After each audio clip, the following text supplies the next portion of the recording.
नमस्कार सर्वांना. रामकृष्ण हरी. अनुपम भक्ती मंडळाच्या या अनुपम वारीचा आज हा चौथा दिवस, चौथी दिंडी असं म्हणजे आपण म्हणू. येऊ देत लोकांना अजून. आपण आले लाईव्ह आहोत. हो, लाईव्ह आहेत, बरोबर आहे. हा, पण अजून लोक यायची आहेत ना. हो येऊ देत ना, मी बोलते तोपर्यंत. ठीक आहे.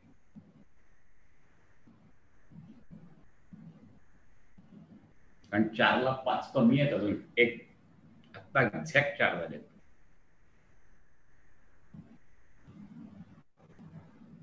काही हरकत नाही, थोडासा लाईव्ह आहोत हे लक्षात नाही आलेलं. तर आज आपला दिंडी, चौथी दिंडी, वारीचा चौथा दिवस. आणि आज या वारीच्या अंतर्गतच आपण जे मागे नारद भक्ती सूत्र घेत होतो त्याचा आता भाग 2 आपण म्हणू. भाग 2 म्हणजे मध्ये खंड पडला म्हणून भाग 2, नाहीतर भक्ती सूत्र तीच आहेत. त्याचा जे उर्वरित भाग आहे तो आपण आजपासून पुन्हा सुरू करतोय. आणि आज आपण आता थोडासा वेगळ्या पद्धतीने करतोय. FB लाईव्ह वरून आपण सुरू करतोय हे. आणि त्याच्यामुळे सर्वांना एकत्रितपणे बघायला ऐकायला मिळेल आणि ते FB वर राहील, त्यामुळे कोणीही कधीही नंतरही बघू शकता. कालच अनुपम भक्ती मंडळाला चा वाढदिवस झाला आणि खऱ्या अर्थी 25वे वर्ष आता पुन्हा एकदा सुरू झालंय. आणि त्या दृष्टीने 25 वर्ष आमची ही वारीची झालीत. पांडुरंगाच्या दारी भक्ती अर्पण केलेली आहे एवढी वर्ष. आणि अजूनही अशीच सतत वृद्धिंगत होत राहू ही भक्ती, यासाठी सर्वांच्या शुभेच्छा आम्हाला हव्याच आहेत. आणि उद्या आषाढी एकादशी आहे. आजच्या दिवशी एरवी पंढरपुरात सगळ्या पालख्या असत्या, तशा आपल्या फेसबुक लाईव्ह वरून सगळ्या पालख्या एकत्र येऊ देत आणि छान हरिनामाचा गजर आपण इथे करायचा आहे. नारद भक्ती सूत्राच्या रूपात ऐकायचं आहे, श्रवण भक्ती करायची आहे. आणि हे करत असताना मला एक लाईव्ह जायच्या जस्ट काही मिनिटं आधी सुचलं, नाही तर मी सहसा एखादा श्लोक घेते सुरुवात करायला. पण आज मला असं वाटलं की आज आपल्या ह्या लॉकडाऊनच्या काळात, कालच नवीन बातमी आली की पुन्हा लॉकडाऊन वाढवतायत वगैरे, असं बरंच काही काही आहे. तर मला तुकाराम महाराजांचा एक अभंग आठवला की जो माझाही आवडता अभंग आहे. आणि माझ्या मते आपल्या सर्वांची मानसिक स्थिती आता त्या अभंगाच्या सारखीच झालेली आहे. मी काही तो अभंग अळगून म्हणणार नाहीये, फक्त त्याचा शब्दार्थ तुमच्यापर्यंत पोचवावा एवढंच म्हणणार आहे. तर शब्द प्रत्येक ऐका, आपल्या मनातले भाव आहेत ते पांडुरंगाच्या चरणी आपण अर्पण करू. आणि मग पुढे आज डॉक्टर विकास गोखले आपल्याला नारद भक्ती सूत्र ऐकवणार आहेत. कोठे गुंतलास, तुकाराम महाराजांचा अभंग आहे बरं का. कोठे गुंतलासी योगियांचे ध्यानी, आनंद कीर्तनी पंढरीच्या, आनंद कीर्तनी पंढरीच्या, काय काज कोठे पडली से गुंती, काय काज कोठे पडली से गुंती, कानी न पडती बोल माझे, कानी न पडती बोल माझे, काय काज कोठे पडली से गुंती, काय शेष शयनी सुखे निद्राली, काय शेष शयनी सुखे निद्राली, सोय का सांडिली माझी देवा, काय काज कोठे पडली से गुंती, तुका म्हणे कोठे गुंतलेसी सांगा, तुका म्हणे कोठे गुंतलेसी सांगा, किती पांडुरंगा वाट पाहू, काय काज कोठे पडली से गुंती, काय काज कोठे पडली से गुंती, पडली से गुंती, पडली से गुंती. तर पांडुरंगापाशी आपण प्रार्थना करू की हा लॉकडाऊन लवकरच सुटावा, सर्वांना मोकळेपणा पुन्हा एकदा लाभावा आणि नारद भक्ती सूत्राला आपण यापुढे सुरुवात करू. विकास गोखले, तुम्ही सुरुवात करा.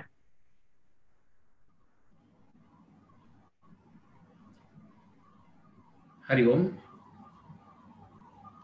मला वाटतं माझा सगळ्यांना आवाज ऐकू येतोय FB वर सुद्धा. 15 मे ते 30 मे असे 15 दिवसात आपण 6 प्रवचन नारद भक्ती सूत्रावर केलेली होती आणि तिथे आपण आतापर्यंत जवळजवळ 25-30 जवळजवळ 31 सूत्रांचा परामर्श घेतलेला होता. मध्ये गॅप पडली कारण की माझं ऑफिस सुरू झाल्यामुळे मला ते एक दिवसाआड आपण जे घेत होतो ते घेणं शक्य झालं नाही आणि म्हणून थोडासा आपण आधी काय घेतलंय या 6 प्रवचनांमध्ये त्याचं थोडासा हे करूया. नारद भक्ती सूत्र मी सांगितलं तसं की नारदांनी संपूर्ण भक्तीचं जे तत्वज्ञान आहे हे तत्वज्ञान आणि कशा पद्धतीने भक्ती करावी, थोडक्यात म्हणजे सायन्स अँड टेक्नॉलॉजी, हे दोन्हीही नारद भक्ती सूत्रामध्ये त्यांनी सांगितलेलं आहे. अतिशय सुंदर असं हे सूत्र रूपाने त्यांनी भक्तीचं तत्वज्ञान सांगितलंय. आणि जेव्हा ते म्हणतात परमभक्ती, भक्ती कशी असावी, भक्तीचं अंतिम रूप काय आहे, तर भक्तीचं अंतिम रूप जे आहे ते अंतिम रूप म्हणजेच ब्रह्मज्ञान आहे, ते अंतिम रूप म्हणजेच मोक्ष आहे, ते अंतिम रूप म्हणजेच कैवल्य आहे. आणि म्हणून या सगळ्याची जी वेगवेगळी नावं आहेत परंतु अनुभव सगळ्यांचा एकच आहे. तशाच पद्धतीने नारदांनी पण सांगितलंय की ही जी भक्ती आहे, अत्युच्च भक्ती ज्याला म्हणता येईल, ज्याला पराभक्ती असं म्हणतात, ती भक्ती म्हणजेच मुळी आपल्या आयुष्याचा परम पुरुषार्थ आहे. आणि तो कशाने मिळवायचा आहे, तर तो प्रेमानेच मिळवायचा आहे, प्रेमानेच प्रेमामध्ये जायचं आहे, प्रेमानेच प्रेमाचं उत्तुंग असं शिखर गाठायचं आहे. आणि म्हणून त्याचं साधनही प्रेम आहे, त्याचं साध्य पण प्रेम आहे.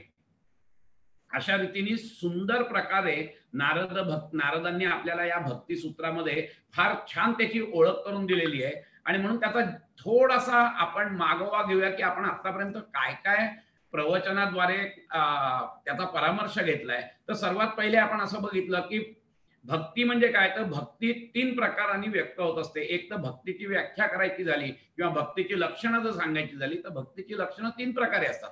एक भक्ती म्हणजे प्रेम, उत्कट भगवंताविषयीचं प्रेम. दुसरं नितांत श्रद्धा त्याच्यावर, अतिशय श्रद्धायुक्त अंतःकरणाने अत्युच्च असं प्रेम. आणि तिसरं म्हणजे संपूर्ण शरणागती. या 3 गोष्टींनी मिळून भक्ती होत असते. एक लक्षात घ्या, प्रेम, श्रद्धा आणि शरणागती.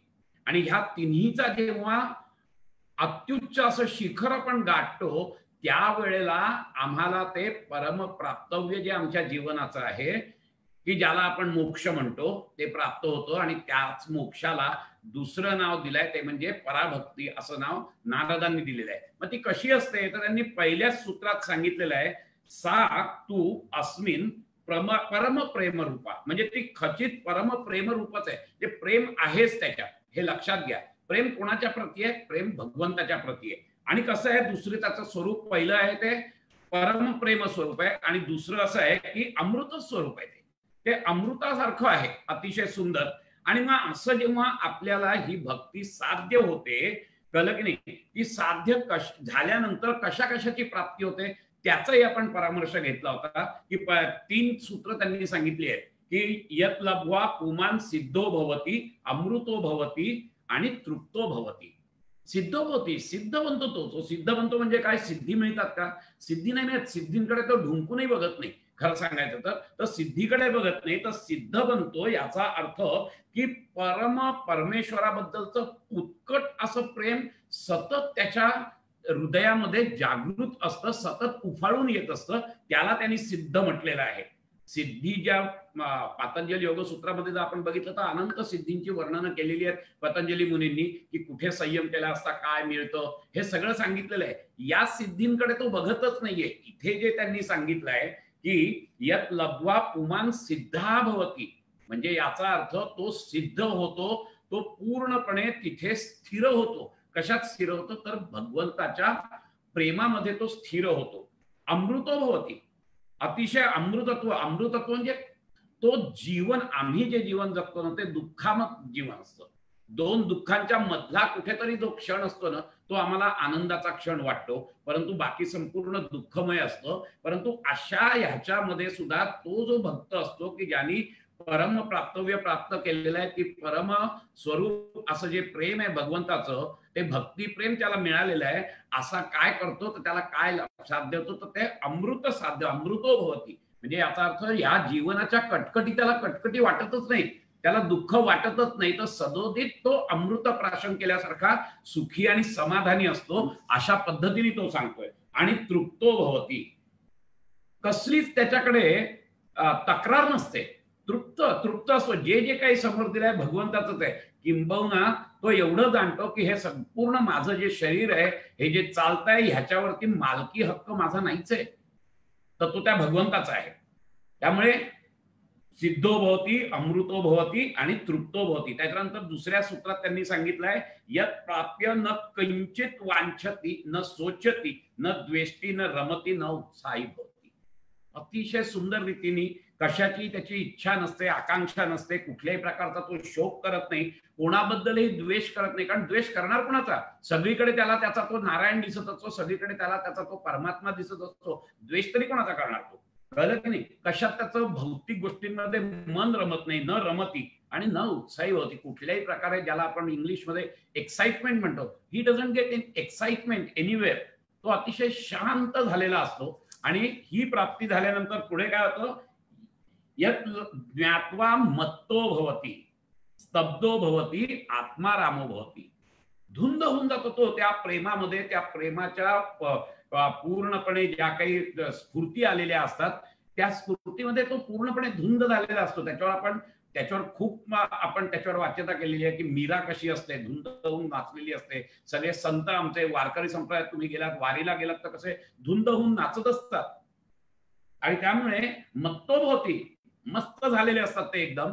स्तब्धो भवती, त्याच्यानंतर मग ते स्तब्ध पण होतात, शांत होतात. आणि त्या शांततेमध्येच कुठेतरी त्यांना आत्माराम होती, कुठेतरी त्यांना समाधीची, कुठेतरी त्यांना त्या परमात्म्याची अनुभवाची जाणीव होते आणि तिथे त्यांना ती समाधी लाभत असते.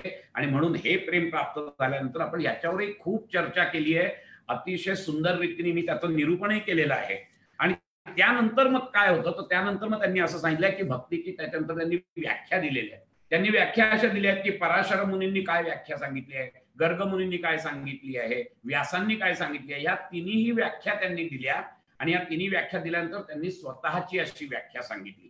पराशर मुनींची व्याख्या जर का सांगायची झाली तर ते म्हणतात की पूजा आदिशु अनुराग, हा पूजा वगैरे मध्ये अनुराग असणं, ह्याला त्यांनी भक्ती म्हटलेलं आहे. गर्ग मुनींनी सांगितलेलं आहे की कथा आदिशु गर्गा, म्हणजे कथा कीर्तन श्रवण या सगळ्यातून जो आनंद लुटत असतो ती म्हणजे भक्ती आहे. आणि यांनी शांडिल्यांनी जे सांगितलेलं आहे ते मात्र सांगितलंय आत्मरती विरोधेन भवती, म्हणजे ते प्रेम आहे ते माझ्या जर का मोक्षाच्या मध्ये येत असेल तर ते प्रेम नाहीये, तर असं प्रेम की जे अविरोध आहे माझ्या याला त्या ह्याच्यात आहे. परंतु या सगळ्यांना एकत्रित करून नारदांनी मात्र अतिशय सुंदर अशी, ज्याच्यावर आपण जवळजवळ 2 दिवस बोललो होतो, आणि नारदांनी व्याख्या दिली आहे की नारद हा तू तदर्पिता अखिल आचारिता तद्विस्मरणे परम व्याकुलता इति. फार सुंदर. माझी सगळी कर्म अखिल आचारता, माझी संपूर्ण कर्म त्याला अर्पण करायची आहेत. आणि तद विस्मरणे परम व्याकुलता इति. आणि त्याच्या विस्मरणामध्ये मला प्रचंड अशी व्याकुळता जर निर्माण झाली तर ती खरी भक्ती आहे. ह्या पद्धतीने नारदांनी, ह्याच्यावर आपण 2 दिवस याच्यावर बोललेलो आहोत आपण. आणि त्यामुळे हे फक्त मी तुम्हाला सांगतोय की हे कशा पद्धतीने आपण आतापर्यंत हे केलेली आहे, मार्गक्रमणा केलेली आहे. आणि मग असं प्रेम कुणाचं आहे म्हणून त्यांनी एक उदाहरण दिलंय, यथा व्रजगोपिकानाम, म्हणजे व्रजगोपींचं उदाहरण दिलंय की ही जी भक्ती आहे, नारदः तु तदर्पिता अखिल आचारिता तद्विस्मरणे परम व्याकुलता इति तंतोतंत कोणाला लागू होते तर यथा व्रजगोपिकानाम, म्हणून त्यांनी व्रजगोपिकांचंही उदाहरण दिलेलं आहे. आणि हे झाल्यानंतर मग त्यांनी सांगितलेलं आहे की मग आता पुढच्या याच्यात त्यांनी अजूनही सांगितलेलं आहे की ही जी भक्ती आहे ही त्यांनी सांगितलं आहे सातू कर्म ज्ञान योगेभ्याः अपि अधिकतराः. आणि त्यांनी ते पटवून दिलेलं आहे की ज्ञान मार्ग, कर्म मार्ग, ध्यान मार्ग याही पेक्षा भक्ती मार्ग हा सर्वात सोपा आणि सर्वात सुलभ असा मार्ग आहे, अशा पद्धतीने त्यांनी सांगितलेलं आहे. आणि मग ते का सांगितलंय त्याचंही आपण हे बघितलेलं आहे की ते का म्हणतायत असं आहे. तर ते एकतर फळ म्हणजे साधन आणि साध्य दोन्ही एकच आहे. दुसरी महत्वाची गोष्ट त्यांनी सांगितली आहे की या सगळ्या आधीच्या ज्या साधना मार्ग सांगितलेले आहेत यात कुठेतरी अहंकार निर्माण होण्याचा संभव 100% असतो. म्हणजे ज्ञानाने माणूस अहंकारी बनतो, कर्माने माणूस अहंकारी बनतो, ध्यानाने माणूस अहंकारी बनतो, आणि या सगळ्यामध्येच मुळे अहंकार असतो. परंतु इथे अहंकार यायला मुळे काही कारणच नसतं, कारण की तो जे भक्ती आहे, ते जे प्रेम आहे, ते प्रेमच मुळी आमचं शरणागतीवर अवलंबून असतं. संपूर्ण अहंभाव अर्पण करण्यालाच प्रेम असं म्हटलेलं आहे. शरणागतीमध्ये अहंभावाला शिल्लकच राहत नाही, आणि म्हणून हे सर्वात सोपं आहे असं त्यांनी सांगितलेलं आहे. आपण खूप फास्ट जातोय त्याचं कारण असं आहे की फक्त आपल्याला ते बघायचं आहे की काय काय हे केलंय, आणि मग त्यांनी सांगितलेलं आहे की मग आता अशी भक्ती करायची कशी, मग तेही आपण बघितलेलं आहे की पहिले काय त्यांनी सांगितलंय तर ती जी भक्ती करायची आहे ती 2 गोष्टींनी करायची आहे. एक म्हणजे की तुम्हाला ह्या भौतिक गोष्टींबद्दलचं वैराग्य प्राप्त व्हायला पाहिजे, हे एक महत्वाची गोष्ट त्यांनी सांगितली आहे. तर तू विषय त्यागात आणि संग त्यागाश्च, हे पहिलं त्यांनी सांगितलंय. त्याच्या आधी त्यांनी सांगितलेलं आहे की वेगवेगळ्या लोकांनी जी काही सांगितलेली आहेत भक्ती मार्ग, ते भक्ती मार्गाचे त्यांचं जे विवेचन आहे ते त्यांनी सांगितलं आहे की काही लोकांचं म्हणणं असं असतं की ज्ञानानेच फक्त मोक्ष मिळतो, हे एक मार्ग आहे. आणि ज्ञानानंतर मग काही लोकांनी असं सांगितलं की ज्ञान आणि भक्ती असे दोन्ही एकत्रच मुळे एकाला एक हात धरून पुढे जात असतात आणि मोक्षाला प्राप्त होत असतात. किंवा काही जणांनी सांगितलं की भक्ती हीच फक्त, प्रेम हेच फक्त उपयोगी साधन आहे, बाकी साधन नाही. म्हणजे एकाने फक्त ज्ञान सांगितलं, एकाने ज्ञान आणि भक्ती सांगितलं, आणि एकाने फक्त भक्ती सांगितलेलं आहे. नारदांनी सांगितलंय की तुम्ही या सगळ्यापेक्षा, त्यांनी असं सांगितलंय की हे सगळी जरी साधनं असली तरी देखील तुमच्यामध्ये मुमुक्षत्व आहे की नाही हे खूप महत्वाचं आहे.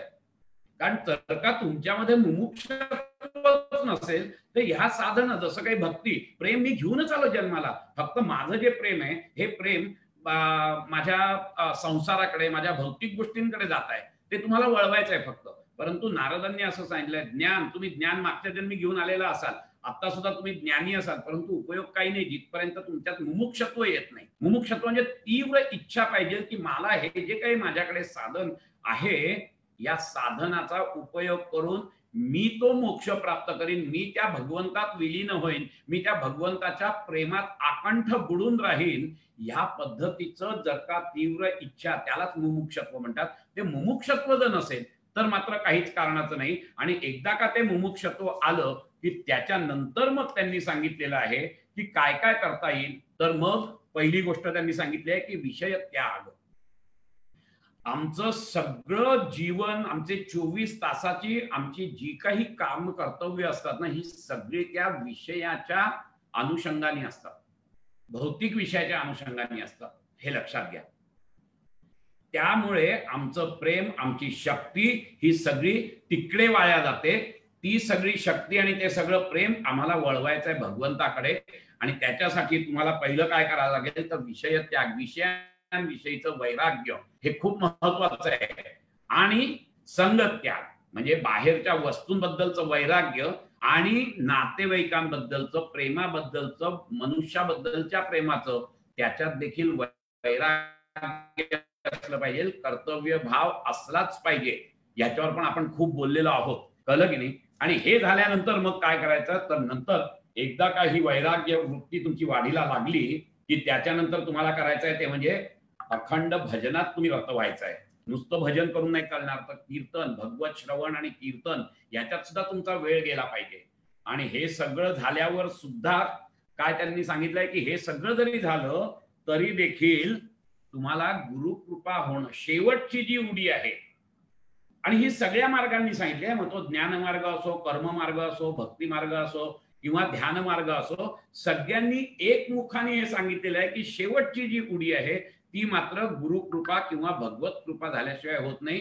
तुम्हाला काय करायचं आहे, तर तुम्हाला फक्त त्यासाठी तयार राहायचं आहे आणि वाट बघायची आहे, बाकी काही करायचं नाही. आणि म्हणून शेवटचं हे आहे की हे सगळं केल्यानंतर तुमचं चित्त जेव्हा शुद्ध होतं, ते शुद्ध चित्त झाल्यानंतर तुमच्यामध्ये फक्त आणि फक्त वाट बघणे एवढं एकच शिल्लक राहतं आणि ते गुरुकृपेने होतं. तुम्ही जेव्हा जेवढे शुद्ध व्हाल त्यावेळेला भगवंत स्वतः किंवा भगवंत गुरुच्या मार्गाने तुम्हाला मदत करत असतो आणि गुरुकृपेने किंवा भगवत कृपेनेच तुम्हाला शेवटचा मोक्ष प्राप्त होत असतो. हे त्यांनी नारदांनी सांगितलंय की जे सगळ्यांनीच सांगितलेलं आहे. आणि म्हणून विषय त्याग, संगत त्याग, अखंड भजन, श्रवण, कीर्तन आणि नंतर गुरुकृपा एवढ्याने तुम्हाला भगवत प्राप्ती होणार आहे, हे त्यांनी सांगितलेलं आहे. आतापर्यंत आपण जे काही बघितलं ते इथपर्यंत आपण बघितलेलं आहे. आता याच्या पुढे नारदांनी आपल्या सूत्रांमध्ये सांगितलंय की भक्ती कशा पद्धतीची असते. तर एक तर भक्ती जी आतापर्यंत आपण वर्णन केली ती पराभक्ती ज्याला म्हणतात, त्या पराभक्तीचं वर्णन केलंय. आणि नंतर गौणी भक्ती किंवा त्रिधा भक्ती असे दोन भक्तीचे प्रकार त्यांनी केलेले आहेत. एक भक्ती आहे ती पराभक्ती, परमभक्ती, आणि दुसरी जी आहे ती गौणी भक्ती. आता पराभक्तीचं त्यांनी कसं केलंय की ती अनिर्वचनीयम प्रेम स्वरूपम, म्हणजे ही जी भक्ती आहे, जी पराभक्ती ज्याला म्हणतात की ज्यालाच मोक्ष म्हणतात, ज्यालाच कैवल्य म्हणतात, कळलं की नाही, ज्यालाच बुद्धत्व म्हणतात, ज्यालाच ब्रह्मज्ञान म्हणतात, ते कसं आहे तर ते अनिर्वचनीय आहे. अनिर्वचनीय म्हणजे काय आहे की त्याचा अनुभव घेता येत नाही का, आता अनुभव घेता येतो, अनुभव्य आहे, ते अननुभव्य नाहीये. अनुभव घेता येतो पण ते अनिर्वचनीय, त्याचं निर्वचन करता येत नाही, ते शब्दात मांडता येत नाही. त्याचं कारणच असं असतं की आम्हाला जे काही आम्ही शब्दात मांडतो ते आमच्या पूर्णपणे तीन जी काही आम्हाला साधनं दिली आहेत भगवंतानी, एक देह दिलाय, एक मन दिलाय आणि एक बुद्धी दिलाय, ह्याच्यातला जो काही अनुभव असतो तो अनुभव आम्ही सांगू शकतो. परंतु हा जो पराभक्तीचा आनंद आहे, परम परमेश्वराच्या परम प्रेम स्वरूपाचा जो काही आनंद आहे, तो आनंद हे देह, मन आणि बुद्धी ह्याच्या पलीकडे गेल्यावरच मिळणार आहे. किंबहुना त्या ह्या तिघांना कार्यरत करणारा जो मी पण आहे, जो अहंकार आहे, त्या अहंकाराच्याही पलीकडे गेल्यानंतर तो अनुभव मिळणार आहे. आणि म्हणून तो अनिर्वचनीय आहे, त्याचं निर्वचन नाही करता येत पण तो अनुभवता येतो. हे लक्षात घ्या तुम्ही. प्रेम नये सांगता बोलता दाविता आणि अनुभव चित्ता चित्त जाणे, तुकाराम महाराजांनी फार सुंदर सांगितलेलं आहे. हे सांगता येत नाही, बोलता येत नाही, हे अनुभवाचं स्वरूप आहे. आणि मी मागे पण तुम्हाला सांगितलं होतं, आणि म्हणून गुरु फक्त त्या दरवाजापर्यंत घेऊन जातो आणि नंतर तो म्हणतो आज जा आणि तुला जे काही अनुभवायचं ते अनुभव, बाहेर ये, माझ्याशी काही बोलू नकोस, कारण तो अनुभव तुला आलाय तो मला आलाय एवढंच मला माहिती आहे. पण आपण जर सांगत बसलो एकमेकांना तर ते तू वेगळंच सांगशील, मी वेगळंच सांगेन, कारण शब्दात पकडण्यासारखा तो अनुभव नाहीये, तो अनिर्वचनीय आहे, तो शब्दात नाही सांगण्यासारखा.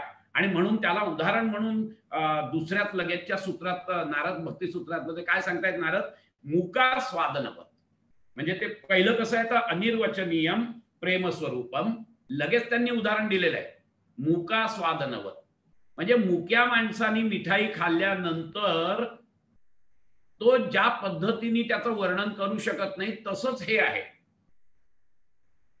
म्हणजे थोडक्यात त्याच्याकडे जीभ आहे, त्याचा रसास्वाद घ्यायची, परंतु त्या जिभेने तो रसास्वाद तो वर्णन करू शकत नाहीये. पण म्हणजे याचा अर्थ त्याला तो स्वाद मिळाला नाहीये का, त्याला स्वाद मिळालाय, त्याने मिठाई खाल्ली, त्याला ती गोड लागली आहे, पण ती कशी गोड आहे हे तो सांगू शकत नाहीये. तसंच ह्या पराभक्तीचं आहे, तसंच या परम स्वरूपाच्या त्या भक्तीचं आहे, प्रेमाचं आहे, की ते गेल्यानंतर आम्हाला कळतच नाही की कसं सांगायचंय. कारण कधी सांगायचं झालं की आम्हाला परत आमचं मन, बुद्धी, अहंकार आणि आमचा देह ह्याच्यात यायला लागतंय. मग ह्याच्या पलीकडचा तो अनुभव आहे. मग तो जर अनुभव याच्या पलीकडचा असेल तर तो सांगणार कसा? दुसरी महत्वाची गोष्ट अशी असते की तो सांगायला गेल्यानंतर तिथे मी असतोच कुठे, तो अनुभव घेणारा. कारण तो अनुभवमुळे मी गेल्यावरच मिळणार आहे मला. एक लक्षात घ्या तुम्ही, जिथपर्यंत मी आहे तिथपर्यंत तो अनुभवच मला मिळणार नाहीये. माझ्या अस्मितेच्या, माझ्या अहंकाराच्या पलीकडे गेल्यानंतर तो अनुभव मला मिळणार आहे. आणि मग तो जर का अनुभव पलीकडे गेल्यानंतर मिळाला तर कोणाला अनुभव मिळाला? अनुभव तो मिळाला. कारण मी परत जेव्हा येतो त्यावेळेला मी माझ्या धुंदीत असतो. कळलं की नाही? मत्तो भवती, स्तब्धो भवती, आत्मरतो भवती, अशा पद्धतीत मी असतो. मी जेव्हा त्या धुंदीतून बाहेर येतो तेव्हा. परंतु मला कोणी सांगितलं म्हणजे काय रे, नक्की कसा काय अनुभव होता, तो तर सांगू नाही शकत तो. कारण तो अनुभव सांगायला शब्द नाही येत त्याच्याकडे. कारण जेव्हा माझ्यातला मीपणा गेला त्यावेळेला मी तो अनुभव घेतला होता. त्याचा परिणाम म्हणून काय झालं तर माझं हृदय परिपूर्ण भगवत भक्तीने फुलायला लागलेलं आहे. मी पूर्णपणे स्तब्ध झालोय, मी पूर्णपणे शांत झालोय. अमृतपान सदोदित मी करतोय. मला दुःखाचा लवलेश नाही, मला कोणाबद्दल द्वेष नाही, मला कोणाबद्दल राग नाही, काहीच नाहीये. मी अशा पद्धतीने जेव्हा वागतोय, या वागण्याचाच फक्त वागण्यावरून मला कळेल की बाबा याला काहीतरी वेगळा अनुभव आलेला आहे. पण तो अनुभव काय आहे हा सांगता येत नाही. हा सांगता येत नाही. पण म्हणजे याचा अर्थ त्याला अनुभव मिळाला नाही का? तर त्याला अनुभव मिळाला. जसं मुक्या माणसाने मिठाई खाल्ल्यानंतर त्याला त्याची गोडी लागली नाही का? 100% लागली असणार त्याला गोडी, पण तो सांगू नाही शकत. मग तुम्ही खाल्लात की तुम्हाला कळेल की बाबा हा असं असं आहे. हा, पण तुम्ही परत ती तिसऱ्याला नाही सांगू शकत ती गोडी. की अनुभव जो आहे ना, तो अनुभव असाच आहे. अहो, गाण्याचे सूर तुम्हाला सांगता येतील का? मला सांगा बरं. तुम्ही ऐकायचे ते, तुम्ही शब्दात वर्णन नाही करू शकत की सा आणि रे आणि ती सरगम कशी आहे काय, हे तुम्हाला काहीच नाही सांगता येणार आहे. हे अनुभवायचं आहे. हे शास्त्र, अध्यात्मशास्त्र हे अनुभवायचं शास्त्र आहे. तुम्हाला फक्त मार्ग दाखवण्यासाठी ही सगळी दर्शनं झालेली आहेत. परंतु त्या मार्गावरून वाटचाल केल्यानंतर शेवटचा जो टप्पा आहे त्या टप्प्याला गुरु, आमची दर्शनशास्त्र, आमचे वेद सगळे थांबतात. तुम्हालाच फक्त एकट्याला जायचंय तिकडे, आणि तेही पूर्ण श्रद्धेने जायचंय पुढे. तिथे तुमच्याबरोबर कोणीही येणार नाहीये, हे लक्षात घ्या. आणि त्यावेळेला तुमचा मी पण तुमच्याबरोबर येणार नाहीये, हेही लक्षात घेतलं पाहिजे तुम्ही. तुमचा मी जर तुम्ही घेऊन गेला तर तिथे जाऊ शकणार नाही. प्रेम गली बहु साकरी उसमे दोन समाय, कबीरांनी फार सुंदर सांगितलेलं आहे. ही प्रेमाची गल्ली आहे ना, ही खूप अरुंद आहे. यात एक तर मी राहील नाही तर तू राहशील. आपण नाही ते तो एक हे पण घेतलेलं आहे, एक सुभाषित पण फार सुंदर घेतलेलं आहे. दूर दे हम भाव फेकून मनुजा, दूर दे हम भाव फेकून, ये बाहेरी निज हृदयाचे मंदिर तू सोडून, स्वामीसाठी सर्व सिद्धता तेथे ठेव करून, दूर दे अहम भाव फेकून. या हृदय मंदिरामध्ये जिथपर्यंत तू आहेस ना, अहमभाव आहे, त्याला बाहेर फेक, संत सांगतायत आम्हाला. आणि काय कर तर त्याच्यासाठी सगळी सिद्धता कर. इथे ही जी गादी आहे, ही हृदय मंदिर तुझं जे आहे, या मंदिरामध्ये तू राहिलास तर तो येणारच नाहीये. आणि म्हणून दूर दे अहम भाव फेकून, ये बाहेरी निज हृदयाचे मंदिर तू सोडून, स्वामीसाठी सर्व सिद्धता तेथे ठेव करून. आणि होईल काय मग? तू बाहेरी आल्यावर मग येईल तो चालून, तो आपणच चालून येणार आहे. तुला काहीच करायचं नाहीये. तुला काय करायचंय तर फक्त अहंभाव बाजूला करायचा आहे. एकदा का अहंकार बाजूला गेला की तू बाहेरी आल्यावर मग येईल तो चालून, आत्मरूप तो प्रकट तुझं पुढे करीला आनंदून, दूर दे अहम भाव फेकून. इतकी सुंदर रचना सांगितलेली आहे रचनाकारांनी. याच्यात सगळं सार आलेलं आहे. आणि भक्ती मार्ग सर्वात सुलभ आणि सोपा का? तर भक्ती मार्गाचा पायाच मुळी शरणागतीवर उभारलेला आहे. आणि शरणागतीमध्ये अहमभाव टाकायचाच आहे. त्याशिवाय शरणगात आम्ही होतच नाही. आम्ही शरणागत झालो याचाच अर्थ आम्ही आमचा अहम आहे तो लवचिक केलेला आहे. आणि तिथे लवचिकता पाहिजेच. भगवंता पुढे गेल्यानंतर तुमची लवचिकता जर नसेल अहमपणामध्ये तर तो भगवंत कधीच मिळणार नाही तुम्हाला. आणि म्हणून आपण त्याच्यावर हे पण सांगितलं होतं, महापुरे झाडे जाती तेथे लवाळे वाचती. तुकाराम महाराजांनी अतिशय सुंदर दृष्टांत दिलेला आहे. महापुरे झाडे जाती, एवढी मोठमोठाले वृक्ष हेन तेन सगळ्या महापुरात वाहून जातं, परंतु ते लुसलुशीत शेवाळ जे असतं ते मात्र तसंच राहतं. का तर ते लवलेलं असतं. आणि हे जे लवणं आहे, हा जो अहमभाव लवचिक करणं आहे, ह्याच्यामुळे कितीही मोठी संकट आली तरी देखील तुम्ही तरुण जाता. हा त्याच्या मागचा भाव आहे.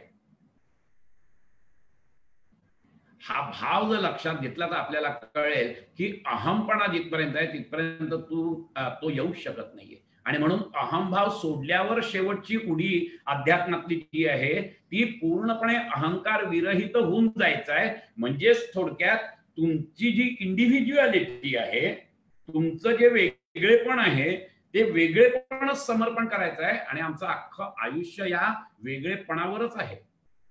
मी विकास गोखले आहे याच्यावर सगळं आहे. हा माझा देह आहे, ह्या माझ्या भावना आहेत, हे माझे विचार आहेत, हे माझं विश्लेषण आहे.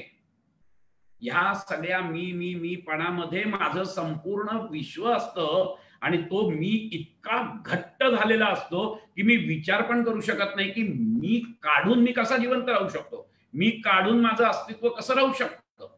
तर तुझं अस्तित्व राहिलाच नाही पाहिजे हेच सांगतायत आपल्याला सगळे संत की तुझं हीच ती अनन्य भावाने केलेली भक्ती आहे. अनन्य दुसरं नाहीच आहे काही. हे तुझ्या याच्यात सुद्धा तोच वास करतोय, तुझं नाहीच आहे काही त्याच्यात.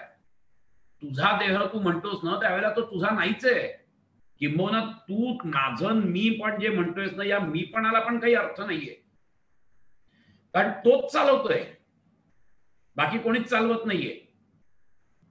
तुझं संपूर्ण हे तुला वाटतंय की तू चालवतोयस, तुझा मीपणा आहे, तुझा अहंकार आहे आणि त्यामुळे हे सगळा देह चालतोय, माझी मनबुद्धी अहंकार चालतोय. तसं नाहीये.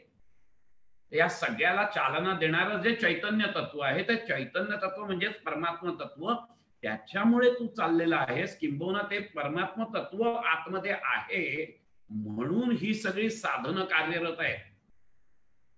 देह साधन, मन साधन, बुद्धी साधन, ही सगळी साधनं कार्यरत आहेत. हे चैतन्य एकदा निघून गेलं की हे सगळी जड आहेत, दगडासारखी आहेत, काहीच उपयोग नाही त्याचा.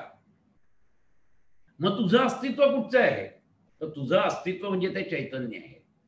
आणि त्या चैतन्यामध्ये जर जायचं असेल तर अहंकार सोडूनच जायला लागेल. तेव्हा कुठे तुला कळेल की तू सर्वव्यापी आहेस त्या भगवंतासारखा, किंबहुना तूच भगवंत आहेस.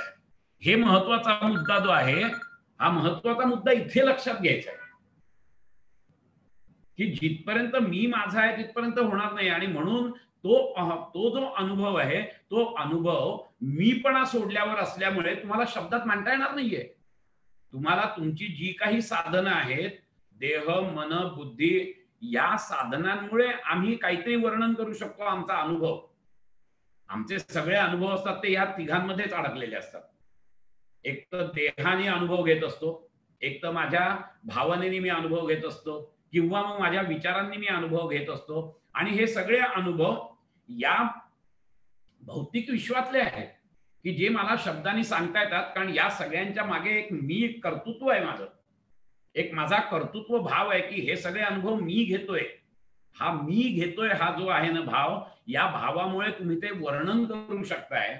परंतु ते परतत्व जे आहे, तो जो नारायण आहे, तो जो विष्णू आहे, तो जो परमात्मा आहे, तो परमात्मा ह्या सगळ्यांच्या पलीकडे आहे हे लक्षात घेतलं पाहिजे. आणि या सगळ्याच्या पलीकडे गेल्यानंतर तुमचा अहंभावच नाहीये तिथे.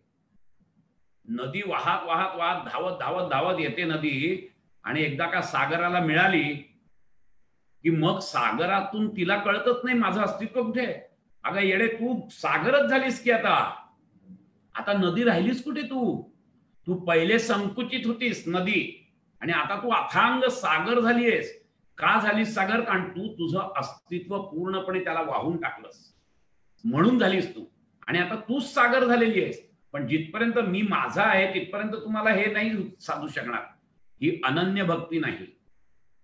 अनन्य भक्तीमध्ये तुम्हाला तुमचं सगळं अस्तित्व, तया अहम वाचा चित्त अंग देवोनिया शरणरी ग महोदधी का गांगरी घाले जैसे. ज्ञानदेवांनी आम्हाला सांगितलंय भक्ती, अनन्य भक्ती म्हणजे काय आहे की अन्य काहीच नाही दुसरं. या विश्वामध्ये जे जे काही आहे हे भगवंता तुझं आहे.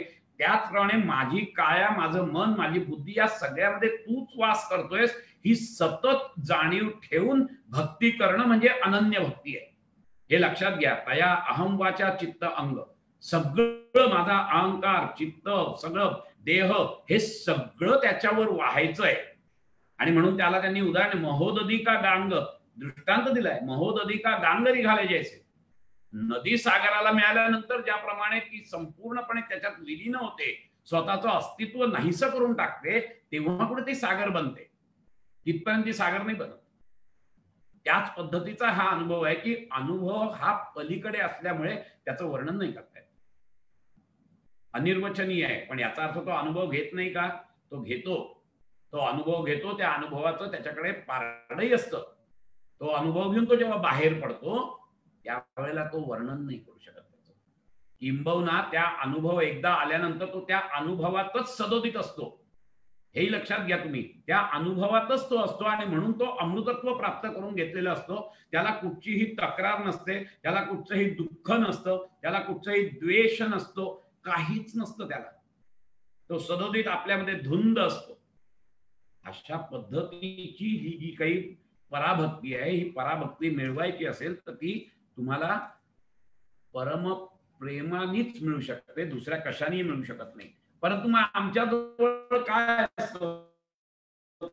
आमच्याजवळ फक्त साधना करणं आहे, आमच्याकडे फक्त भक्ती करणं एवढंच आमच्या हातात आहे. आणि त्यानंतर ही सगळी साधनं शुद्ध अशुद्धातीतून सिद्धातीतून करत करत करत अतिशय शुद्ध केली की कधीतरी त्या ह्याच्यात आम्हाला भगवंताचा प्रकाश दिसायला लागतो. आणि म्हणून असा क्वचित माणूस आहे की ज्याला तो अनुभव प्राप्त होतो. सगळ्यांनाच तो अनुभव नाही प्राप्त होत. पण म्हणून मग आम्ही आमची साधना थांबवायची नाही का? साधना थांबवायची नाही असं कधीच होणार नाहीये.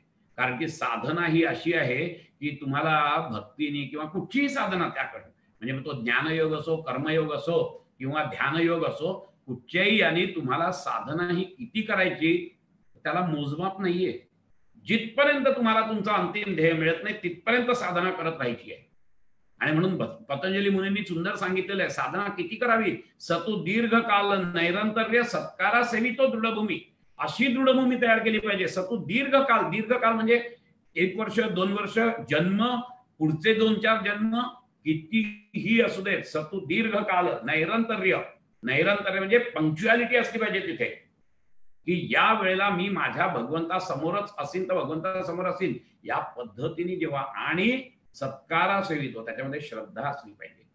कुठच्याही साधनेमध्ये जर का श्रद्धा नसेल, पूर्ण विश्वास नसेल तर ती साधना कधीच फळणार नाही. हे लक्षात घ्या तुम्ही. आणि म्हणून ती जी साधना आहे ती सतत करत राहायचं आहे. तुमच्या हातामध्ये फक्त एवढं आहे.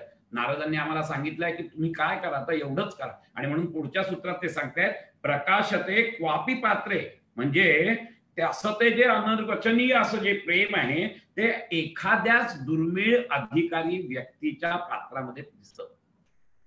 अतिशय दुर्मिळ आहे हे. तुम्ही फक्त वाट बघायची आहे. परंतु आम्हाला असं वाटतं की मी पोचलोय, मग भगवान काय झोपलाय काय? तो कसं काय अजून मला ते दृष्टांत देत नाही? याचा अर्थच तुम्ही अजून नाही पोचलेला. तुमचं अजून पात्र सुपात्र नाही झालेलं. हे लक्षात घ्या तुम्ही. ते सुपात्र जर का व्हायचं असेल तर सतत साधना करणं, सतत त्याच्याच प्रेमात राहणं, आणि महत्वाची गोष्ट म्हणजे कुठच्याही प्रकारची अपेक्षा न धरता प्रेम, अपेक्षा रहित प्रेम, कामना रहित प्रेम असलं पाहिजे ते. ही पण कामना नको की मला मोक्ष मिळायचा आहे, ही पण कामना नको की भगवंता मला तुझ्यात विलीन व्हायचंय, ही पण कामना नाहीये. तर फक्त माझं भगवंता तुझ्यावर प्रेम आहे, तू मला मोक्ष दे किंवा नको देऊ, मी माझ्या प्रेमात धुंद आहे. बस तुझ्याबद्दलचं प्रेम एवढंच मला खूप आहे, मला बाकी काही नको. अशा वृत्तीने जेव्हा माणूस हे जातो तेव्हा कधी काळी एखाद वेळेस तुमच्यावर भगवंताची कृपा होते, गुरुची कृपा होते. आणि ह्याच्यात सुद्धा आपल्याला कृष्णाने गीतेत सुद्धा तेच सांगितलेलं आहे की अनेक जन्मानंतर ज्ञानी मनुष्य हे सगळं जग वासुदेवमय आहे असं म्हणून जेव्हा तो माझ्या भक्तीत लागतो त्यावेळेला तो सिद्ध होतो. भगवान श्रीकृष्ण ते सांगितलं, तो ज्ञानी असो, तो ध्यानी असो, तो कर्मयोगी असो, कोणीही असो, शेवटी त्याला हाच अनुभव यायला पाहिजे की हे सगळं वासुदेवमय आहे आणि संपूर्ण शरणागती जिथपर्यंत माझ्या पुढे येत नाही तिथपर्यंत काहीही उपयोग नाही. ज्ञानदेवांनी फार सुंदर सांगितलंय. ज्ञानदेव एका ओवीमध्ये सांगतात, चित्ती अहंतेचा भावो, जिव्हे सकल शास्त्रांचा सरावो, तरी मग कोटी जन्म जावो न पाविजे माते. चित्तामध्ये जर अहंकार असेल आणि जरी तुम्ही सगळे 18 पुराण, 6 दर्शन, 4 वेद सगळं तोंड पाठ आहे, सगळं आहे, परंतु काय उपयोग होणार आहे? चित्ती अहंतेचा भावो आणि जिव्हे सकल शास्त्रांचा सराव सगळं आहे पण चित्तामध्ये अहंकार असेल तर मात्र मी तुला मिळणार नाही. चित्ती अहंतेचा भाव जिव्हे सकल शास्त्रांचा सराव, तरी मग कोटी, प्रत्येक जन्मात जरी तू या पद्धतीने असलास, महान ज्ञानी असलास, तरी देखील कोटी जन्म जावो न पाविजे माझे माते, मला तू प्राप्त होणार नाहीस. कारण तो अहंकार आहे, कारण हाच अहंकार आहे. ज्ञानाचाच अहंकार घेऊन माणूस जर जगायला लागला तर त्या भगवंताला, आणि म्हणून भगवंत म्हणतो की कितीही ज्ञानी उदय, अतिशय दुर्मिळ माणसं अशी असतात की त्या ज्ञानानंतर त्यांच्यामध्ये भक्ती निर्माण होते आणि अशी ज्ञानोत्तर भक्ती निर्माण झाल्यानंतरच तो माझ्यापर्यंत येऊन पोचतो. ज्ञानाने जर का तुम्हाला असं वाटलं की अरे मी एवढं ज्ञान मिळवलंय म्हणजे आता मला काय मिळालंय मोक्ष, तसं होत नाही. मोक्ष मिळवण्यासाठी शेवट तुम्हाला संपूर्ण शरणागतीच अपेक्षित आहे. तिथपर्यंत ती शरणागती येत नाही तिथपर्यंत काही उपयोग नाही त्या ज्ञानाचा. जेणे मक्षिका भक्षिली जाणीवेची, तया भोजनाची रुची प्राप्त कैसी. अहम भाव ज्या मानसीचा विरेना, तया ज्ञान हे अन्न पोटी जिरेना. आम्हाला रामदास स्वामींनी सुद्धा तेच सांगितलंय, फार सुंदर सांगितलंय म्हणा त्या श्लोकात त्यांनी. जेणे मक्षिका भक्षिली जाणीवेची, जाणीवेची म्हणजे मीपणाची, त्याने जी काही माशी घेतलेली आहे जाणीवेची. तसं एक उदाहरण देऊन सांगतो तुम्हाला. एक पैलवान असतो कोल्हापूरचा आणि जातो एका लग्नाला, त्याच्या मित्राच्या, बासुंदी केलेली असते मस्त. हा पैलवान एकदम गटागट एक वाटी जाते, दुसरी वाटी, तिसरी वाटी, चौथी वाटी, 5वी वाटी जेव्हा घेतो तेव्हा त्याच्यामध्ये माशी पडलेली असते. आता याला पैलवानाला वाटतं ही चारोळीच आहे म्हणून तो पितो ती. आता यानी चारोळी म्हणून केली तरी देखील माशीनी माशीचं काम करायचं काय सोडलं नाही. ज्या वेळेला यांनी ही वाटी विचवली आपल्या पोटामध्ये, तत्क्षणी सगळ्याच्या सगळ्या वाट्या बाहेर पडल्या, बकाबक ओकून बाहेर पडलेल्या आहेत. का तर एक माशी फक्त. त्याच्यावरच आधारित त्यांनी मनाच्या श्लोकात टाकलाय, जेणे मक्षिका भक्षिली जाणीवेची. ही जी अहंकाराची जाणीवेची जी काही माशी आहे, ही जर का माझ्या जेवणात आली, जेणे मक्षिका भक्षिली जाणीवेची, तया भोजनाची रुची प्राप्त कैसी. त्याला कशी रुची प्राप्त होईल? ते ओकून पडणार आहे हो, ते तुमच्या याच्यामध्ये जिरणारच नाहीये, पचणारच नाहीये. ते पचून त्याचा अन्नरस तयार होऊन तो तुमच्या सगळ्या शरीरात जाऊन त्याच्यातून ऊर्जा निर्माण होऊन तुम्हाला प्रसन्न करणारं जे काही अन्न आहे ते अन्न तुमच्या अंगीच लागणार नाहीये. जेणे मक्षिका भक्षिली जाणीवेची, तया भोजनाची रुची प्राप्त करीस. अहम भाव ज्या मानसीचा विरेना, तया ज्ञान हे अन्न पोटी जिरेना. हे ज्ञानरूपी जे अन्न आहे हे अन्न त्याला पचणारच नाहीये. ज्ञानरूपी अन्न पचवायचं म्हणजे काय करायचं असतं, तर जे काही मी ज्ञान घेतलंय हे माझ्या जीवनशैलीत उतरलाय का. मला फक्त एवढं माहिती आहे ज्ञानाने की या चराचरामध्ये भगवंत बसलेला आहे. मग जो भगवंत वसलेला आहे हे ज्ञानाने कळलंय, हे जीवनशैलीत उतरलं का. मग मी द्वेष का करतो दुसऱ्याचा. जर का त्याच्याच मध्ये पण जर का भगवंत असेल तर मी द्वेष नाही करायला पाहिजे. याचा अर्थ ज्ञान आहे पण ते जीवनशैलीत उतरलं नाहीये. कारण का की माझा त्याच्याविषयी राग आहे. मी वेगळा आहे आणि तो वेगळा आहे, परंतु माझ्यात पण तेच तत्व आहे आणि त्याच्यात पण तेच तत्व आहे. हे जेव्हा अनुभवाच्या स्तरावर येईल त्यावेळेला माझा द्वेष जाणार आहे. आमच्या संतांचं एक्झॅक्टली हेच झालेलं आहे. ज्यांनी ज्यांनी म्हणून संतांना त्रास दिलेला आहे त्यांच्याबद्दल पण संतांना प्रेमच होतं, हे लक्षात घ्या तुम्ही.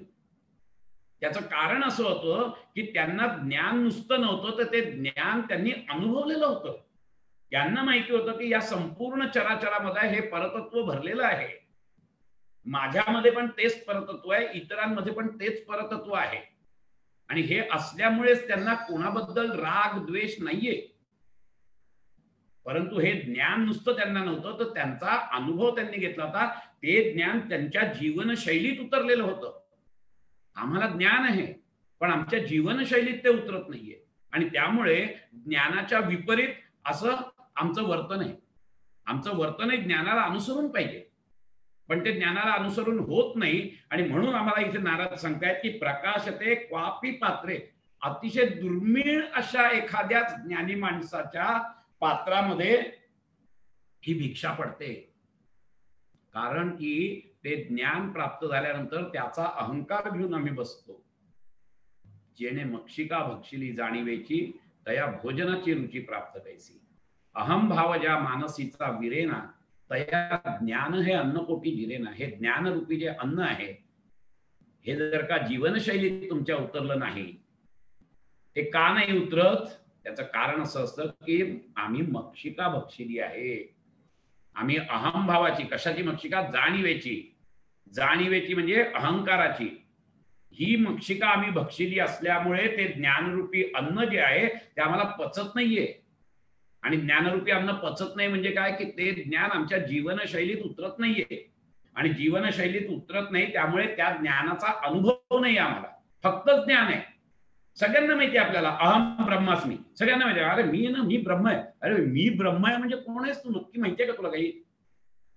पण अहम ब्रह्मास्मी मला माहिती आहे, ज्ञान आहे. उपयोग काय झाला त्याचा? तुझा राग द्वेष, तुझे एक्साइटमेंट, तुझी दुःख गेली का सगळी? नाही गेली. त्याचं कारण असं आहे की नुसतं ज्ञान झालं तुला, उपयोग काय त्या ज्ञानाचा? आणि म्हणून एखादी तरी ओवी अनुभवावी असं ज्ञानेश्वर महाराज म्हणतात. अख्खी ज्ञानेश्वरी वाचू नका तुम्ही. ज्ञानेश्वर महाराज म्हणतात की एक ओवी जरी तुम्ही अनुभवलीत ना, तरी देखील अख्खी ज्ञानेश्वरी तुमची अनुभवल्यासारखी आहे. एखादी तरी ओवी अनुभवावी.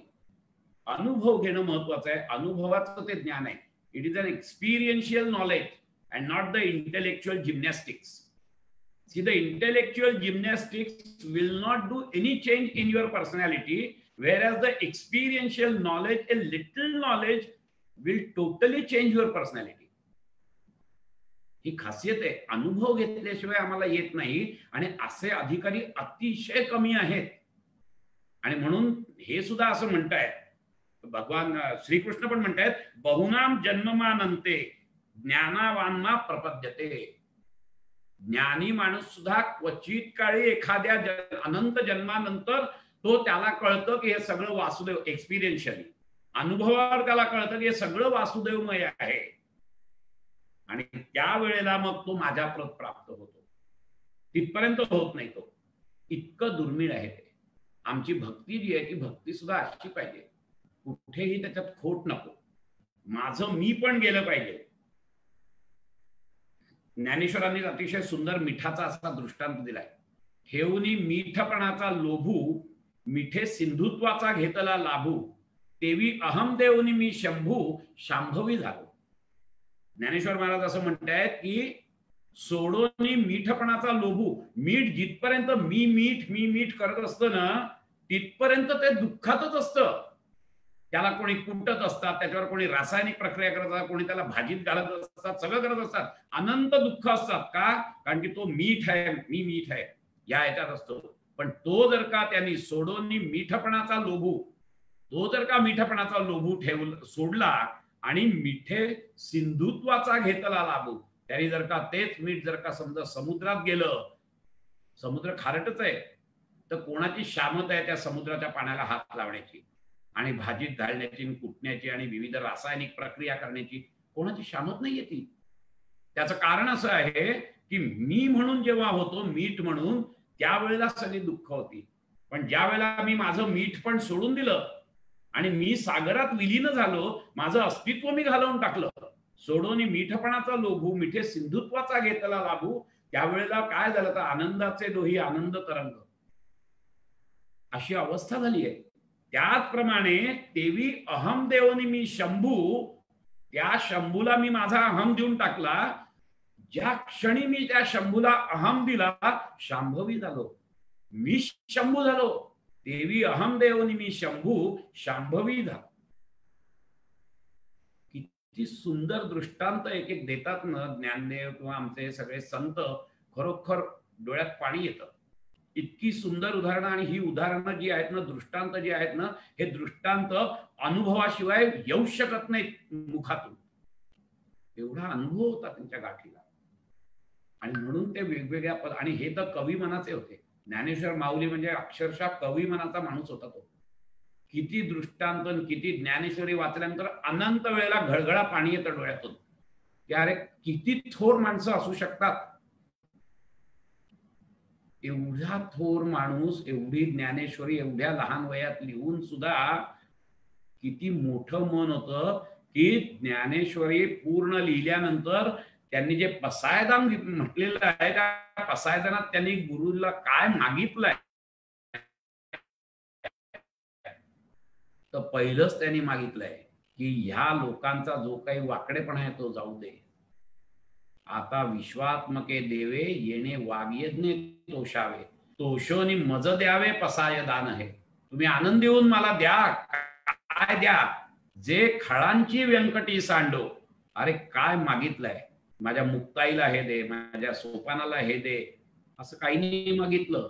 जे खळांची, ज्यांनी आयुष्यभर त्या ज्ञानेश्वरांना आणि या चारी भावंडांना त्रास दिला, पहिली आठवण त्यांची झालेली आहे.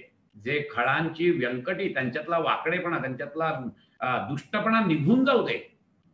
तया सत्कर्मी रती वाढो, हे पण सांगितलेलं आहे परत, की त्यांना सत्कर्मामध्ये गती येऊ दे, त्यांना सत्कर्मामध्ये रुची वाढू दे त्यांची.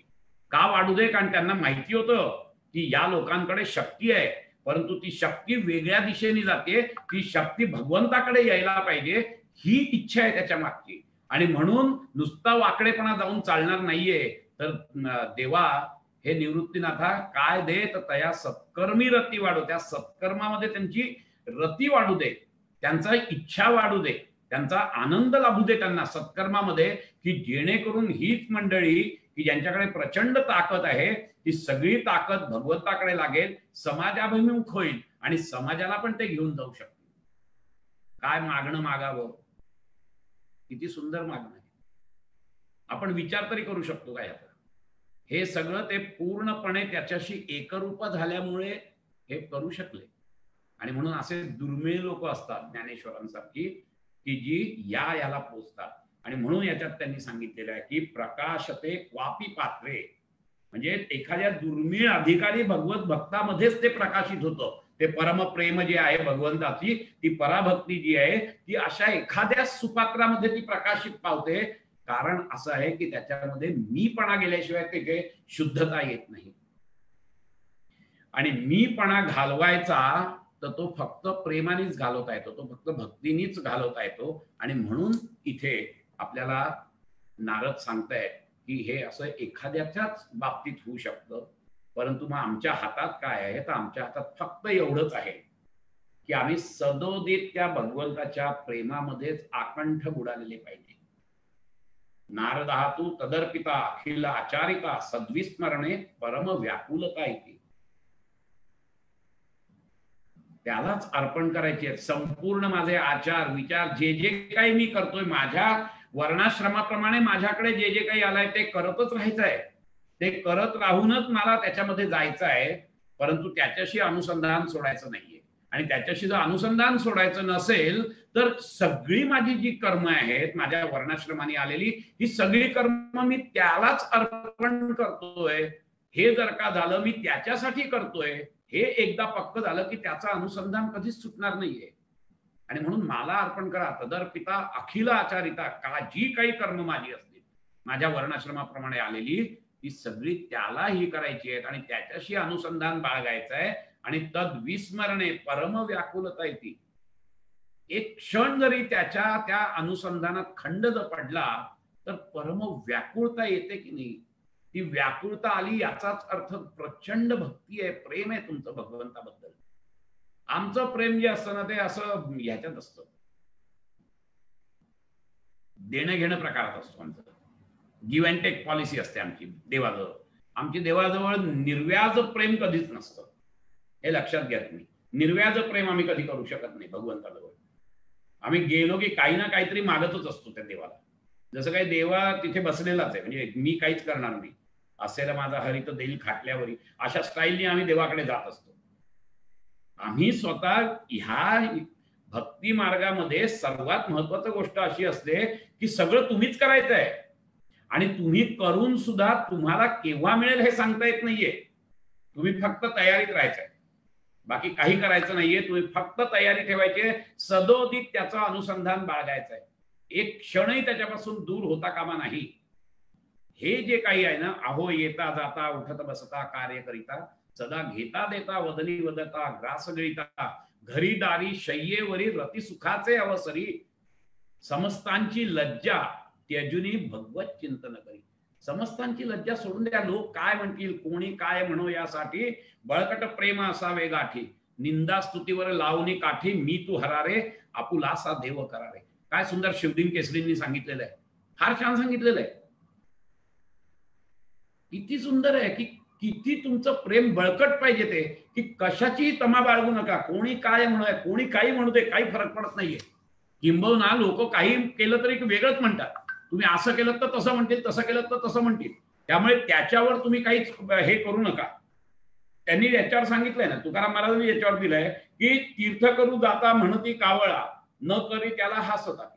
तीर्थ करायला गेलं की म्हणतात काय कावळ्यासारखं, म्हणजे इकडच्या तीर्थात डुबकी मार, तिकडच्या तीर्थात डुबकी मार, याला काय कामधंदा वगैरे नाही का, काय बायको मुलं वगैरे नाहीयेत की काय, या सदोदित आपलं याच करत बसलाय असं म्हणतात. आणि न करी त्याला हसत. समजा गेलं नाही का, नाही अरे काय तो धंदा धंदा पैसा पैसा करत बसलाय, नुसतं मी माझी बायको करत बसलाय, आणि करून एक जरा देशाटन वगैरे, म्हणजे तसं केलं तर तसं म्हटलं तर असं म्हणतात. त्यामुळे तुकाराम महाराज म्हणतात तुम्ही त्यांच्याकडे बघूच नका, लक्ष देऊ नका. फार खाय त्यासी नाड हा भारी राक्षस. आता खूप खाल्लं तर म्हणतात की हा खादाड आहे का, हा राक्षस आहे. आणि न खाय त्याची करीती टवाळी, पाप्याच्या कपाळी अन्न कैसे. बरोबर, तो खात नाहीये काय नाही, त्याला तरी काय सोडतात का, नाही हा म्हणे कसला पाप्याचा म्हणे कपाळी, याच्या अन्न आहे का काही, करंटा माणूस आहे. तुका म्हणे कैसा पाळावा लौकिक. लोक म्हणतात तसं करून जर का वागायचं म्हटलं तर हा लौकिक कसा पाळायचा. अवतारात एकत्र असू देता, त्यांनी अवतारांना सुद्धा सोडलं नाहीये. तुकाराम महाराज म्हणतात मग कशाला तमा बाळगता, तुमचं प्रेम बळकट करा. तुम्ही कशाची तमा बाळगू नका, काहीच करू नका. तुम्ही तुमचं प्रेमाने सरळ सरळ पुढे जात जा. कोणी काय म्हणो यासाठी बळकट प्रेम असावे गाठी, निंदा स्तुतीवर लावणी काठी, मी तू हरावे आपुलासा देव करावे. तुम्ही काहीही केलं तरी लोक बोलणार आहेत. मग तुमचं जे उद्दिष्ट आहे, तुमचं जे ध्येय, भगवंतापर्यंत पोहोचण्याचं ध्येय, याच्यामध्ये जो कोण येईल त्याच्याशी तुम्ही दुर्लक्षित करा आणि तुमची वाटचाल मात्र समोर चालू ठेवा. तिथपर्यंत तुम्हाला ते मिळणार नाही, हे लक्षात घ्या. आणि म्हणून माझं अनुसंधान कुठे सुटलं नाही पाहिजे, हा महत्वाचा मुद्दा असतो. आणि ते जर का अनुसंधान सोडायचं नसेल तर मग आपल्याला नारदांची व्याख्या लक्षात ठेवली पाहिजे. तदर पिता अखिल आचारिता, माझी सगळी कर्म, माझी सगळे आचार विचार सगळं जे आहे हे त्या भगवंताशी अर्पण करायचंय मला. आणि एकदा का भगवंताच्या साठी मी हे काम करतोय म्हटल्यानंतर आपोआपच माझ्यामध्ये सात्विक कर्म निर्माण होतात, माझ्यात तामसिक निर्माण होत नाही. कारण किती काही म्हटलं ना तरी आतमध्ये जे चैतन्य आहे ना, त्या चैतन्याचा सत्वगुण सतत माझ्या इथे फुलत असतो, मी त्याला दाबतो. खरं सांगायचं तर माझे जे काही संस्कार आहेत पूर्वजन्मीचे अनंत जन्माचे, ते त्या सत्वाला दाबतात, सत्वगुणाला दाबत असतात. परंतु ते तिथे असतं, ते येण्याचा बाहेर येण्याचा प्रयत्न करत असतं. आणि म्हणून अनुसंधान सतत ठेवणं, सतत अनुसंधान ठेवायचं असेल तर सतत तुमचं भजन कीर्तन, त्याचं गुणवर्णन हे सगळं करायला पाहिजे. सदोदित त्याच्याशी एकरूप होण्याचा प्रयत्न केला पाहिजे. आणि हे एकरूप झाल्यानंतर सुद्धा तो केव्हा मिळेल तुम्हाला माहित नाहीये. एवढी श्रद्धा पाहिजे की केव्हा तरी तो नक्की मिळणार आहे. मी माझ्या कर्तव्यापासून ढळता कामा नाही. ही वृत्ती, ही श्रद्धा, ही शरणागती, हे अतूट प्रेम जिथपर्यंत तुमच्याकडे नाही आहे तिथपर्यंत तुमचं भक्ती सतत चालू राहणार आहे.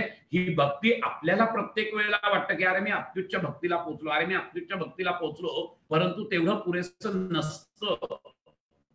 हे लक्षात घ्या. अजून खूप पल्ला पुढे गाठायचा असतो.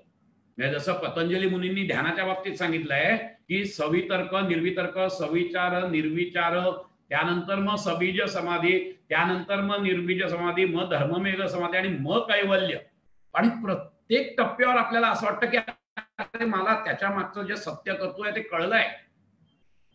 हे प्रत्येक वेळेला मला जाणवत असतं, परंतु तसं नसतं. तुम्ही ध्यान सोडू नका, अजून सुरूच ठेवा. तुम्ही अजून तुम्हाला आत खोलात शिरेल, अजून सत्यतत्वाचा तुम्हाला अनुभव येईल. जसे जसे तुमचं ध्यान पुढे पुढे जात जाईल तसं तसं तुम्हाला ते सत्यतत्व जे आहे त्या मागचं, माझा जो काही ध्यानाचा विषय असेल त्या ध्यानाच्या विषयाच्या मागे नक्की तत्व कुठलं आहे, सत्यतत्व कुठलं आहे, परमतत्व कुठलं आहे, हे समजण्यासाठी माझं ध्यान कंटिन्युअस व्हायला लागतं. आणि प्रत्येक टप्प्याला मला असं वाटतं की मला ते कळलंय, परंतु पतंजली मुनी सांगतात की नाही कळलेलं, अजून खूप पल्ला पुढे.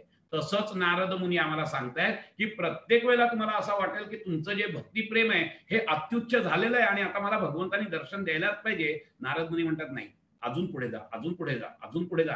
कुठपर्यंत पुढे जा? तुम्ही सतत पुढे जा, तो तुमची काळजी घेईल. तुम्ही अपेक्षा धरून कामना रहित. आपण उद्याला आपण ते बघणार आहोत की ही जे भक्ती आहे ही कशी भक्ती आहे. तर गुणरहितम, कामनारहितम, अविच्छिन्नम, हे सगळे जे गुण आहेत भक्तीचे, हे भक्तीचे गुण आपण उद्या बघणार आहोत. आणि ती पराभक्ती आहे. ती पराभक्तीचे हे सगळे गुण आपण उद्या बघू. आणि नंतर मग त्याच्या नंतरची जी खालची भक्ती आहे, ज्याला गौणी भक्ती म्हणतात, ज्याला त्रिधा भक्ती म्हणतात, ती कशी आहे. आणि भक्तीची सुरुवात ह्या गौणी भक्तीनीच करायची आहे. हे कसं आहे हे सगळं आपण उद्याच्या आणि त्याच्या पुढच्या प्रवचनात बघू. आज जी काही आपली सेवा झाली ती त्या देवर्षी नारदांना आपण अर्पण करू आणि इथेच विराम घेऊ. हरिओम. हरिओम. खूपच छान. एखादी तरी ओवी अनुभवावी. मला असं वाटलं की आजच्या ह्या लॉकडाऊनच्या काळामध्ये, कोविडच्या भयाच्या काळामध्ये आपण हे जे भक्तीची वारी सुरू केली त्याने सुद्धा खूप आपलं भय कमी होणार आहे. त्या ओव्यांचा अनुभव घ्यायची ही वेळ आहे असं मला वाटतं. आपल्याला भगवंताने ही वेळ दिलेली आहे की आता अनुभवायची वेळ आलेली आहे. खूप ज्ञान घेऊन झालं, आता अनुभवायला सुरुवात करा, घरात बसून अनुभवा. आणि आता मला हे प्रवचन ऐकता ऐकता अहम ब्रह्मास्मी वगैरे असं सगळं ऐकता ऐकता लक्षात आलं की भगवंतानी सांगूनच ठेवलेलं आहे की असं जेव्हा महामारी सारखं काहीतरी वातावरण येईल जे आपल्या हातात नाहीये, पूर आला कुठेतरी, कुठेतरी भूकंप झाला, काही जी आपल्या हातात नाहीये, ज्याला आधी दैविक आणि आधी भौतिक अशी कारणं आहेत, आपल्या हातात काहीही नाही, आपण काहीच करू शकत नाही, आपण फक्त मेंटेनन्स पुरतं आपण करू शकतो आणि भयग्रस्त होतो. आपण सगळे मानवजात भयग्रस्त होते. अशा वेळेला काय करायचं, तर खूप सुंदर औषध सांगितलेलं आहे, ब्रह्मरस घेई काढा. आज मी त्यानेच आपल्या शेवट ह्या 4 ओळींनी करणार आहे आणि असंच काही अभंग असा टाळ आणि मृदुंगाबरोबर म्हणणार नाहीये, फक्त 4 ओळी म्हणणार आहे. आणि एक सांगते, विकास गोखले त्यांनी सांगितलं की उद्याच्या आपल्या प्रवचनात, तर उद्या नसून पुढल्या मंगळवारी असेल. ह्या वारीमध्ये आता दर मंगळवारी विकास गोखलेंचं प्रवचन असेल, म्हणजे ते करतील तेवढे दिवस. आणि गुरुवारच्या वारी जे आमचे दोन्ही भजनाचे वार आहेत, त्या गुरुवारच्या वारी आम्ही भजनी मंडळातल्या बायका एक एक जण करून, आणि मी असेनच त्याच्यात काहीतरी सांगायला, भजनाचा आस्वाद घ्यायला, त्याच्यातला भक्तीतला आस्वाद घ्यायला, त्याच्यातला अर्थबोध होण्यासाठी. तर जरूर येत राहा. आणि आपण आता इथेच थांबूयात. हा अभंग शेवट करते आणि असा ब्रह्मरस आपण सर्वांनी घ्यावा की आपलं जे भय आहे ते आत्ताच्या ह्या वातावरणात जर आपण हे भय घालवायचा प्रयत्न नाही केला तर मग कधी. भगवंतानी आपल्याला संधी दिलेली आहे, आत्ता संधी मिळाली, आत्ता हे भय घालवा. आणि आता एवढा भक्तिसूत्राचा आपल्याला रस पाजलाय. आता ह्या भक्तीच्या रसातून आपण काही करू शकतो का? तर हो, नक्कीच करू शकतो. फार सुंदर अभंग आहे. ब्रह्मरस घेई काढा काढा, ब्रह्मरस घेई काढा, तेने पीडा वारेल, तेने पीडा वारेल, ब्रह्मरस घेई काढा काढा, ब्रह्मरस घेई काढा, भवरोग. भवरोग म्हणजे संसारात जे जे रोग आहेत ते, भय सुद्धा त्या रोगांमधलाच एक भाग आला. भवरोग ऐसे जाय, भवरोग ऐसे जाय, आणिक काय क्षुल्लके, ब्रह्मरस घेई काढा काढा, ब्रह्मरस घेई काढा. पूर्ण म्हणणार नाहीये, वेळ जाईल म्हणून. हरिओम. ज्या ज्या ठिकाणी मन जाय माझे, त्या त्या ठिकाणी निजरूप तुझे, मी ठेविते मस्तक ज्या ठिकाणी, तेथे तुझे सद्गुरु पाय दोन्ही. हरिओम. हरिओम तत्सत. रामकृष्ण हरी. आता आपण भेटूयात पुढल्या गुरुवारी, येत्या गुरुवारी.